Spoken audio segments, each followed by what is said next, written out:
I invite you to review the battle map as of the morning of October 29th. It's Wednesday. Let's sum up the key events of the past day. Today, my review will be devoted exclusively to the situation in Pokrovsk because it is frankly critical. And this needs to be discussed, this needs to be told, this information needs to be conveyed. Because sometimes public awareness makes sense when there is a certain chaos in understanding the situation at different levels. I'm not saying that I'm the smartest and that I'm going to tell you how to live or what things are really like, but I do have some information, particularly from the soldiers who are in direct contact with the defenders of Pokrovsk. I must convey it, especially in this review. Please like, leave comments, and subscribe to us. Let's begin. So the situation right now is really on the verge of critical. I'm not a fan of that word. I don't usually say it. I don't use it to describe various situations, but objectively right now in Pokrovsk from the south, from the southwest, more precisely from this area, from the region of Zvirova and Shevchenko, there is a window of opportunity opening towards Pokrovsk. It is through this very window that the Russians are breaking through to the city. You can see all these locations on the deep state map. You can see all these zones through which the Russians are seeping in and making their way into the settlement of Pokrovsk. On the satellite map, this might even be seen more clearly along with the settlements. That is through this very corridor. The Russians have established their logistics and are now bringing in not only infantrymen, but also pilots. And unfortunately, this is the information I'm starting with today. An overview, because honestly, this is the worst story one can imagine right now. This influx of Russians, pilots into the city of Pokrovsk. There is a video that has come into my possession. The video was shot from a Russian drone at this location. At this location, in a multi-story building, Russian pilots have settled in. And this video shows how the Russians are flying around, let's say, Pokrovsk using their drone. This is an interception from their drone. And you can even see specifically the location where the pilots are landing, so we can, through analysis and detection, determine exactly where, precisely where. The Russians have already settled in. And the fact that enemy pilots are already operating within the city is very, very bad news. Because in the footage, you can see that this drone is flying around Pokrovsk, having been launched directly from within the city itself. Previously, the Russians were harassing our logistics in Pokrovsk by operating from outside the city limits. Now, the situation is becoming much more complicated. Launches will be carried out directly from the city unless the enemy's piloting points are destroyed, and this should be a top priority task for our troops right now. Of course, well, I'm not, how should I put it, an advisor. I personally understand that, for example, the same Madyar, the commander of the unmanned systems forces, is operating in Pokrovsk with his units. They, and the 7th Corps as well, understand perfectly what needs to be done. The other issue is simply that attention needs to be paid to this, including by the higher command, that this is a priority task. Otherwise, we really risk losing Pokrovsk. We really risk losing Pokrovsk. Because I'm aware of situations where, in the city where there is currently a fairly large movement of infantry, there are already incidents of firefights involving our soldiers from different brigades that are holding the defense. In Pokrovsk and the surrounding areas, regularly, almost daily, they engage in battles with Russian infantry, in firefights with Russian infantrymen, and sometimes this even results in casualties. Therefore, if we do not block the enemy's infiltration, if we do not neutralize in particular this threat posed by the presence and flights of Russian UAV operators directly in the city of Pokrovsk, then the news will be very bad.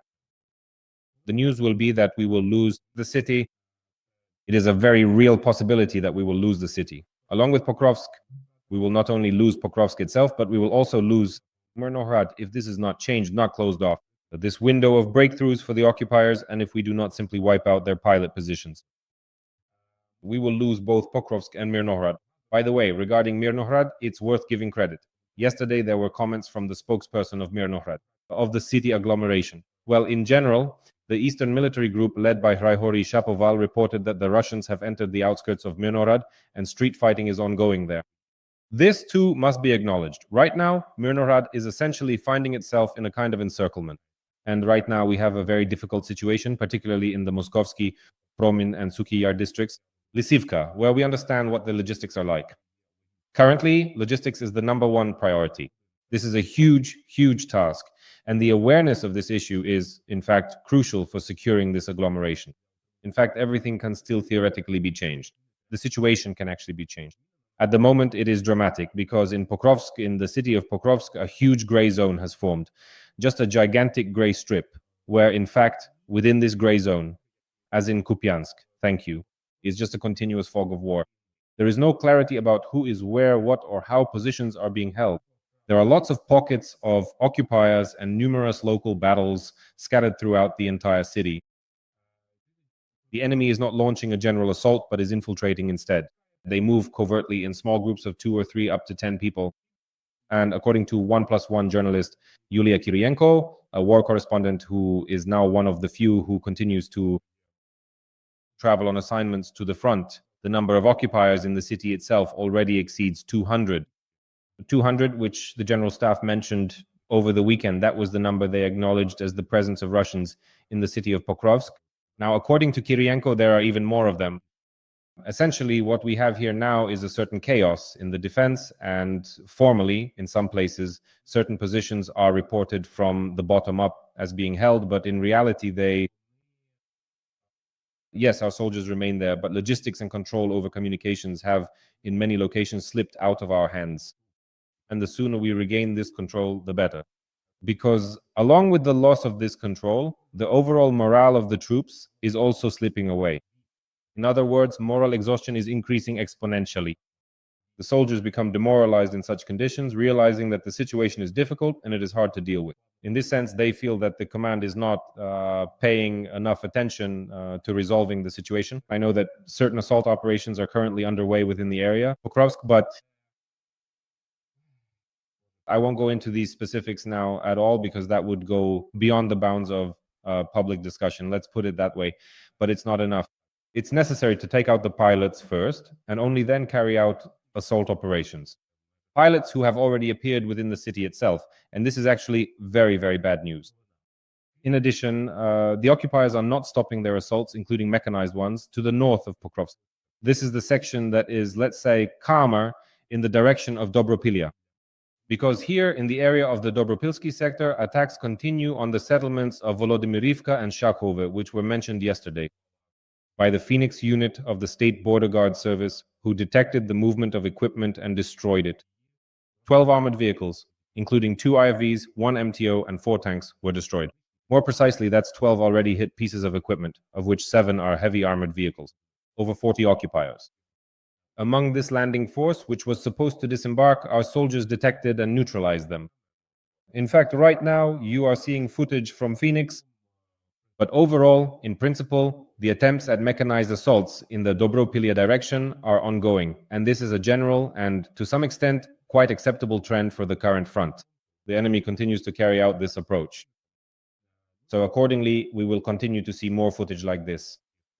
But the real issue is that this brings no benefit to the enemy. However, these infantry infiltrations directly into populated areas, this is what actually yields results.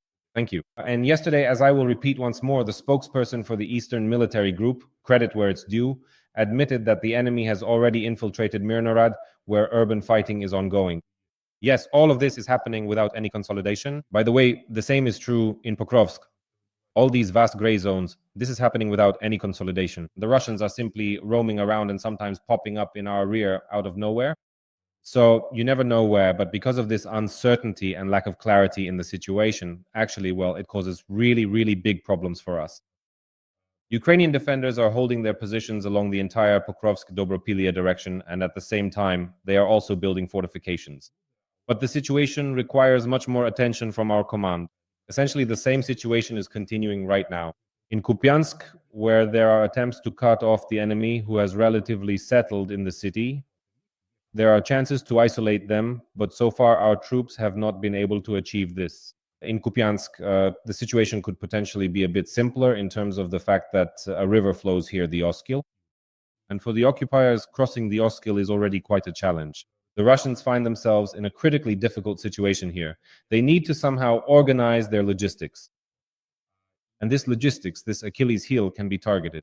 Meanwhile, compared to Kupiansk, in Pokrovsk, logistics is already our Achilles' heel. because you can even imagine what it's like when, at a distance of 6 kilometers, even 5.5, a very narrow strip, a very narrow pocket, which our soldiers have to enter, 5.5 kilometers. Many soldiers are already even publicly writing and admitting that at best only rear robotic systems are operating here. Or in general, our infantrymen have to cross it on foot to handle this logistics, but as you can imagine, going on foot is a very dangerous option. It's 10 kilometers to the so-called Lisivka. From here, you have to walk. Well, you really have to be extremely lucky to survive that. In other words, entering or exiting these locations is only possible if Pokrovsk is cleared. Right now, this is an absolutely critical issue for our command. Rudinsky and Freischein remain locations that are important for our logistics, and our defense forces are holding them. Therefore, we shouldn't spread those stories that Russian war correspondents write, claiming that Pokrovsk is supposedly encircled. We won't do that. It's not true. It doesn't correspond to reality. The claim that Pokrovsk is supposedly surrounded is not true. So, friends, that's the situation. There's no need to react to such information with panic. We do need to understand that the situation is actually very difficult and that it has significantly worsened for the defense forces recently. It's very unfortunate to admit that only after the issue became public did any additional action begin at these positions. Well, I hope the situation can be corrected, although right now it is very close to becoming critical. Finally, in today's review, which as I mentioned is mainly focused on Pokrovsk, I want to show just one video from Kostiantynivka, which it would seem is a frontline town. And here, drones shouldn't be such a serious problem, but they are a problem. Because just yesterday, a video appeared from the 24th Mechanized Brigade, where their press officer was accompanying a Dutch TV channel. They were filming a church that the Russians destroyed there with what was clearly either a missile or a drone strike. In short, the Dutch were filming specifically within the boundaries of Kostiantynivka. And the press officer of the 24th Mechanized Brigade, Ole Petrashuk, who is also a phenomenal photographer, one of the best frontline photographers, and at the same time, truly one of the best press officers in the defense forces, he was accompanying this group and showed them around. Well, it so happened that they managed to capture how he single-handedly shoots down an FPV drone that was flying nearby, thereby protecting, among others, the film crew. So drones do reach this area. I suggest you watch this action video as a highlight to wrap up today's review. Although, of course, it's clear that it's somewhat mentally difficult to process. But nevertheless, let's watch the video of Ole Petrashuk, press officer of the 24th Mechanized Brigade named after the king. Danilo returns fire at the FPV drone and destroys it with small arms.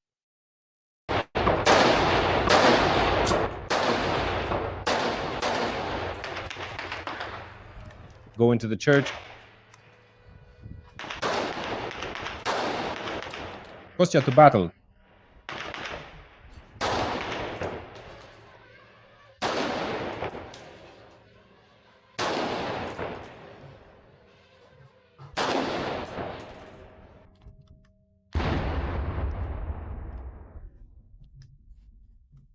Glory to Jesus. Glory to Jesus. Lord, I don't know. Did I get it? I think I shut it down, but I'm not completely sure. Who did it, though? I really don't know, because something was shooting over there in that direction. Was it you who fired, or was it someone else? What was that thing anyway? Everything happened so quickly, and I'm just trying to figure out what exactly happened, because it was all so confusing in that moment. A big FPV? Yes, with fiber optics.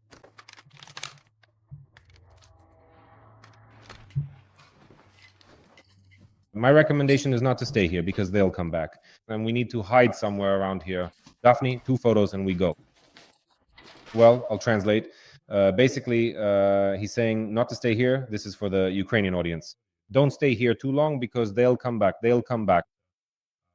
They shot down a drone that was flying on fiber optics and attacking a location in Kostiantynivka, but even a press officer managed to shoot it down. By the way, this even raises the issue of general militarization. I understand, of course, that a press officer is a military person, not a civilian, but even so, potentially every one of our civilians needs to know, understand, and hone their shooting skills. I've always been a supporter of this idea, so I will continue to insist on it, as I always have, including now. That's today's review. It's not a cheerful one. Sorry that it's like this, but that's just how it is. On that note, I'll end here. Thank you for your attention. Take care of yourselves. All the best. See you next time.